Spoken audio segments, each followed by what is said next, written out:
대한안과학회 충계학회가 부산에서 열렸습니다. 대한안과학회 정기학술대회는 1년에 2번 열립니다. 봄에 한 번, 가을에 한 번 열리는데요. 안과의사회는 달리 대학병원 근무의사들의 참여 비율이 훨씬 높습니다. 최근에 굴절 수술이 개원가에서 많이 이루어지다 보니 대학에서는 사실 이에 대해서 경험하기가 쉽지가 않습니다. 그래서 전공이나 전임의 선생님들께서 굴절 교정 수술에 대해서 좀 지식이 부족한 경우가 많은데요. 사실 이 파트는 안과 의사로서 가장 중요한 파트 중에 하나입니다. 그래서 그에 대해서 좀 정보를 제공하기 위해서 한국백내장 굴절술학회에서 심포지엄을 개설하였고요. 거기에 제가 연자로 초대받아서 발표를 하게 되었습니다. 발표는 대부분 이제 대학병원 교수님들에서 이루어졌고 저도 참여를 했는데 굴절 수술의 전체적인 개요라든지 그리고 수술 전의 검사 그리고 많이 이루어지는 수술인 라섹, 라식, 스마일 그리고 이러한 수술이 어려운 경우에 시행하게 되는 안내 렌즈 삽입술이 있는데요. 저는 그 중에서 후방 렌즈인 ICL에 대해서 발표를 맡아서 강의를 하게 되었습니다.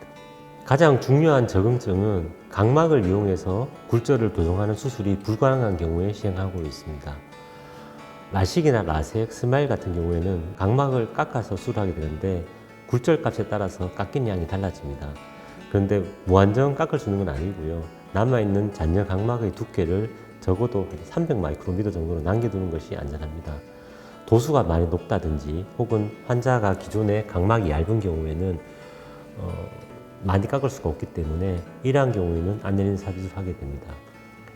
또 가장 중요한 적응증 중에 하나는 수술 전 각막에 원추 각막이 의심되는 소견이 있는 경우입니다. 이런 경우에 각막을 절삭을 하게 되면 원추 각막이 악화되는 경우가 있습니다. 또 드물긴 하지만 각막 혼탁이 존재하는 환자가 있는데요. 이런 환자에서 레이저 시술을 하게 되면 혼탁이 급격하게 진행되어서 심지어 실명까지 갈 수가 있습니다. 그래서 이러한 경우에는 저희가 수술 전에 미리 예측을 해서 각막을 깎는 수술을 피하도록 되어 있고요. 이런 경우에는 안내 삽입술이 좋은 적응증이 됩니다.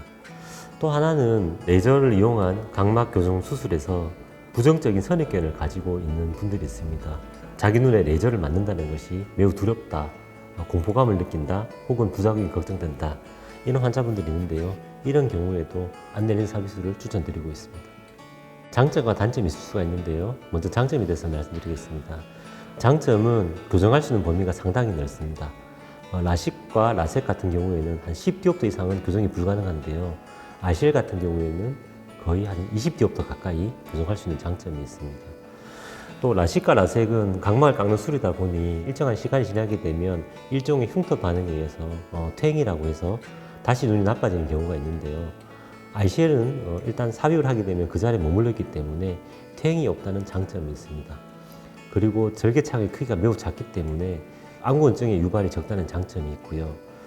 이 렌즈 같은 경우에는 눈 안에 그냥 삽입하는 겁니다. 그리고 쉽게 제거할 수가 있습니다. 그래서 향후에 백내장이 온다든지 다른 부작용이 있을 때 쉽게 제거할 수 있다는 가장 큰 장점이 있습니다. 이에 반해서 단점도 있는데요. 일단은 비용이 좀 더 비쌉니다. 일반적으로 각막 굴절 교정 수술이 한 2배 정도의 비용이 들고요. 수술 시간이 한 2배 정도 더 걸립니다. 단안당 한 8분에서 10분 정도 걸리니까 오래 걸리는 편은 아닌데 그래도 라식이나 라섹 스마일 같은 경우는 그 시간에 양쪽 눈을 할 수가 있으니까 한 2배 정도 시간이 필요합니다. 그리고 수술이 좀 더 복잡하고요. 안내 수술이다 보니 흔하진 않지만 감염이 생길 경우에는 상당히 곤란해질 수가 있습니다. 그리고 눈 안에 이물질을 삽입하는 수술이기 때문에 수술 후에 적절하게 모니터링이 되지 않으면 백내장이나 녹내장이 악화되어서 발견되는 경우도 있습니다. 그래서 수술 후에는 항상 1년에 한 번 정도는 꼭 정기 점검을 추천드리고 있고요. 특히 각막 가장 안쪽에 있는 층을 내피세포층이라고 하는데 내피세포층이 손상되는 경우가 있습니다. 그래서 거기에 대해서 적절하게 모니터링이 필요하기 때문에 1년에 한 번 정도는 정기적으로 꼭 병원을 방문하도록 안내드리고 있습니다. 사실 라식이나 스마일 수술 같은 경우에는 수술 후에 결과가 좋으면 1년 후에는 제 개인적으로는 환자분들께 불편함 오시라고 말씀드리고 있는데 안내렌즈 삽입술은 아무리 결과가 좋더라도 1년에 한 번씩은 꼭 병원에 방문하도록 그렇게 안내드리고 있습니다. 부작용과 관련된 내용인데요. 앞에서 말씀드린 것 같이 장점도 있지만 단점도 있습니다. 일반적으로 환자분들이 안내렌즈 삽입술 같은 경우에는 라식이나 스마일에 비해서 훨씬 더 안전하고 아무런 부작용이 없다고 알고 계시는데 실제로 그렇지는 않습니다.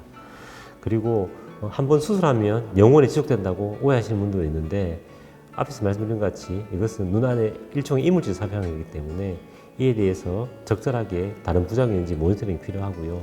매년 정기적인 검사가 중요합니다. 그리고 20대 환자 같은 경우는 아주 먼 미래이긴 하지만 60대, 70대가 되면서 병장이 올 수가 있습니다. 만약에 병장이 오게 되면 이 ICL 렌즈는 제거를 해야 하고요. 그리고 제거와 동시에 병자 수술을 진행할 수가 있습니다. 첫 번째는 도수입니다. 도수는 안경 도수라고 생각하시면 되는데요. 그 도수에 따라서 ICL 렌즈의 도수가 결정이 되고 난시 렌즈를 쓸지 그냥 수술할지가 결정이 됩니다. 그리고 가장 중요한 기준은 두 가지가 있는데요. 첫 번째는 전방의 깊이입니다. 홍채와 수ung체 사이에 들어가게 되는데요. 그래서 그 전방의 깊이가 2.8mm 이상인 분에게는 수술이 가능하지만 그 이하인 경우에는 안구 내에서 다른 부작용이 있을 수 있기 때문에 추천드리지가 않습니다. 그리고 눈 안쪽에 들어가기 때문에 사이즈가 중요한데요. 그래서 눈 바깥쪽에 각막 직경을 측정을 해서 환자분들께 적합한 사이즈의 렌즈를 추천드리고 있습니다. 아주 드물긴 하지만 이 사이즈가 맞지 않아서 인공수정체를 교환하는 경우도 있을 수는 있습니다. 또 중요한 검사 중에 하나는 내피세포 숫자가 중요한데요. 각막의 내피세포는 태어날 때 숫자가 결정되고 나이가 들면서 조금씩 감소하게 되어 있습니다. 그리고 최종적으로는 1제곱미리당 500개 이상의 세포가 유지가 되어야지 각막의 투명도를 유지할 수 있는 것으로 알려져 있는데요. 자연적으로 감소할 경우에는 100살이 되더라도 1000개 이상은 유지가 됩니다. 하지만 안내렌즈 삽입술을 한 경우에는 수술 자체로 조금 감소할 수가 있고 안구 내에서 여러 가지 부작용이 생기면서 급격하게 감소되는 경향이 있을 수가 있기 때문에 수술 전에는 제 개인적으로는 1제곱미리당 2,500개 이상인 환자분들께는 추천을 드리고 있고 그 이하인 경우에는 수술하지 않는 것을 권장드립니다. 그리고 수술 후에는 이 내피세포의 숫자 감소되는 정도를 매년 모니터링해서 만약에 급격하게 감소가 된다면 삽입된 ICL을 제거를 고려하는 경우도 있습니다.